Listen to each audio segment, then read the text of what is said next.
The images in the following program are highly sensitive and may be as disturbing to viewers as they were to us. However, we have to show the truth about animal cruelty.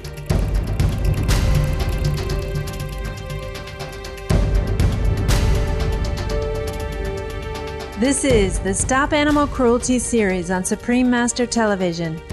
On today's program, we feature an interview with an acclaimed author from the United States, Dr. Jeffrey Mason. After many years of teaching and working in the field of psychoanalysis, Dr. Mason began studying the emotional lives of animals in the 1990s.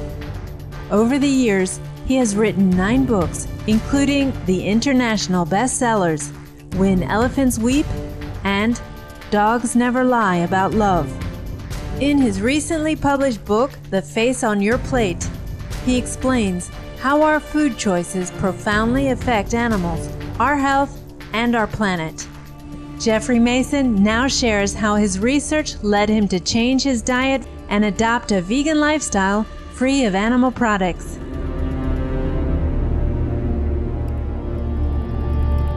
I think there are very good reasons to stop eating any animal product. I would go a bit further than vegetarianism, because I remember many years ago I met Cesar Chavez, wonderful man, and said to him that we had something in common. We were both vegetarians. And he said, "But do you eat eggs and milk?" And I said, "Sure."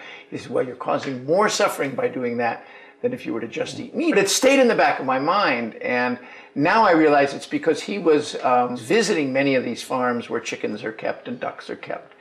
And of course, dairy cattle are kept. And he saw the conditions, not only of the workers, but of the animals themselves. And he was a man of great empathy and compassion. And he realized this is wrong. Because I had to actually see it with my own eyes. I had to visit. It wasn't enough for somebody to tell me or to read about it. I had to actually see, what kind of life do dairy cows live? And the minute I saw that, I realized this cannot be right. There's something terribly wrong with inflicting this kind of a life on another sentient living being. Bovines are intelligent and sensitive, with complex inner lives. Confining a cow 24 hours a day, 7 days a week, in an extremely small, dark stall, forcibly keeping her pregnant for much of her life until she is slaughtered, and dragging away her baby calf when he or she is born, imposes unconscionable cruelty to this noble animal. Most of us simply don't want to know about the horrific conditions under which these animals live. People don't realize that when a calf is born in a dairy farm, she is immediately separated from her mother. She doesn't get to drink the milk that's meant for her. And you can hear them calling each other sometimes for weeks or even months. The male calves, what happens to them on a dairy farm? They're of no use. 1 or 2 are kept to impregnate the cows. The others are slaughtered. They're used for veal. So they live under these horrendous conditions for a few weeks or a few months at most, and then they're slaughtered. So if we know this, if we bother to inform ourselves, most of us would not consent to eat meat. If we had all the information we needed, most of us would never want to touch an animal who's been killed for us ever again. In hatcheries, thousands upon thousands of hens are kept in massive, windowless sheds, row on row, crammed into utterly filthy cages. The helpless birds on the bottom are covered with feces from the defecating hens stacked above them, and the air is so foul with ammonia that breathing is difficult. Male chicks that hatch have no value to the egg or meat industry, as they cannot produce eggs and do not grow fast enough to be murdered for meat. So what happens to them?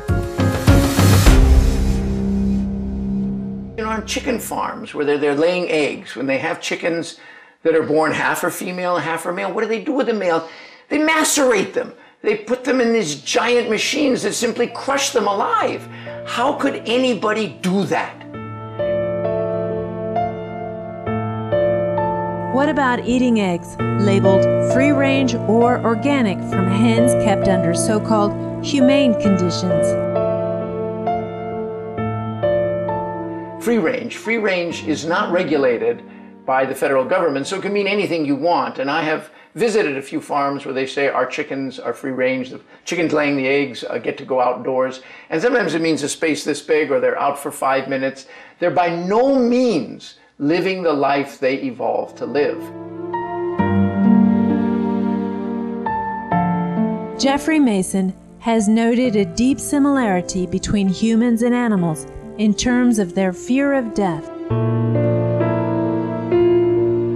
I have recently come to believe that animals actually undergo a kind of trauma as their death approaches. The same trauma that humans would. The film's called Private Ryan. There's a terrible scene where the American soldier is slowly killed with a knife. And in the moment, in extremis, when he's about to die, he calls for his mother. I asked a few people I know who've been in the Army, and they said, well, that's very common. When somebody's about to die, they call for their mother. What they're doing is calling for help. Now, I learned that when pigs are slaughtered, the screaming, it sounds like a child being murdered. They scream. And I asked some scientists who are not particularly concerned with animal suffering, and I said, why do they scream like that? And they said, oh, don't you know? They're calling for help. I said, what do you mean? They said, well, in the wild, when a pig, a small pig, a baby pig, is being attacked, it gives this high-pitched squeal, and that immediately calls the herd. And the whole herd comes thundering over, and they protect the baby. And I know that even elephants will not approach an enraged boar or sow when they're protecting their young. So it's a very effective way of calling for help.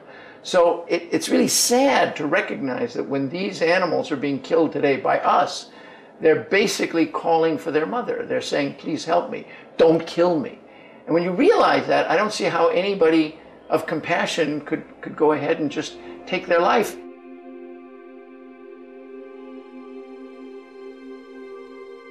What about consuming the flesh of animals who have been raised on what are termed organic farms?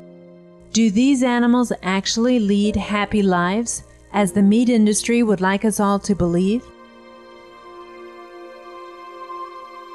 I've seen ducks, for example, on these so-called humane farms, organic farms, and these ducks are near a pond but are never allowed to go into the pond. Well, a duck is meant to swim. It's meant to live in a pond. It's meant to fly. It's meant to go wherever it wants. It bonds with another duck. That's the life a duck was meant to live. So a duck cannot be happy living in a cage and killed at a few weeks old. To talk about they've led a happy life is sheer hypocrisy. It's a misuse of language. We should not use these words of animals that are there to be killed. They are death camps. They're not summer camps. They're not going home to their mother and father at the end. They're going to be killed. What kind of a camp would we send our children to that promised to slaughter them at the end of the term? The word humane should be reserved for when we feel compassion. And when we feel compassion, we don't kill. And all of these animals that have been, quote, humanely raised are raised to be slaughtered. That, in my opinion, is not humane. Some people believe that it is acceptable to consume fish, saying that fish do not feel pain when they are caught or killed.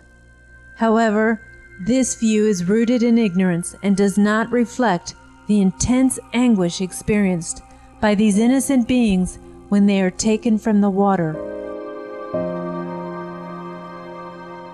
Anybody who's ever fished, I only did it once in my life, I'd never do it again, but you know that that fish is feeling pain. They're gasping for air. Somebody comes and hits them with a board. It takes them a long time to die. They're in agony. Just like any other animal, they are being traumatized. They do not want to die. They know they are dying. They fight with every ounce in their body not to die. I can see no reason whatever to eat fish.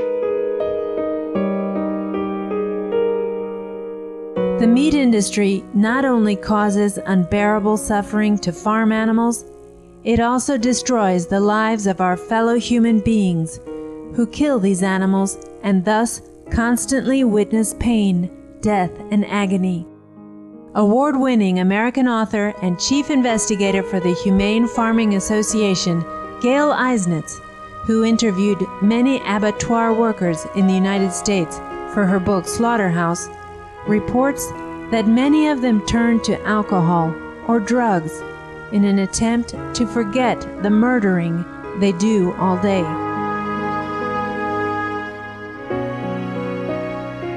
Do you know what the turnover rate on these places is in a year? 100%.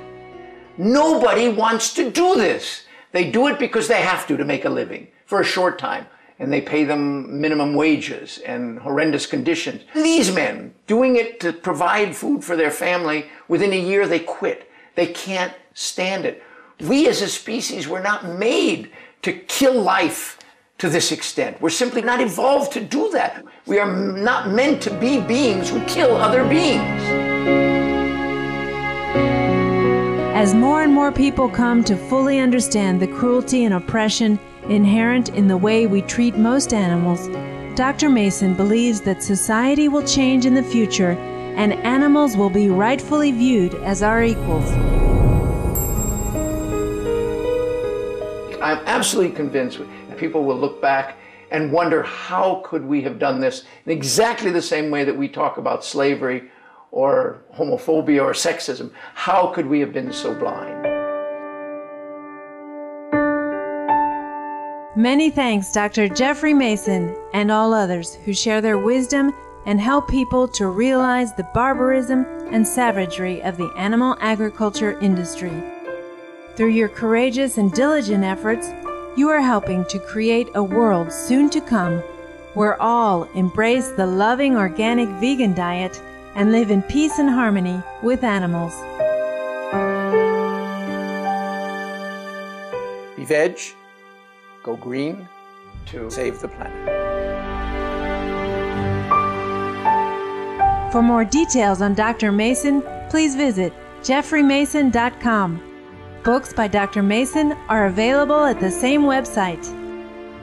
Thank you for your presence on today's episode of Stop Animal Cruelty. Coming up next is enlightening entertainment after noteworthy news. May you live each day with joy, wisdom, and nobility. For more details, please visit www.suprememastertv.com/stop-animal-cruelty.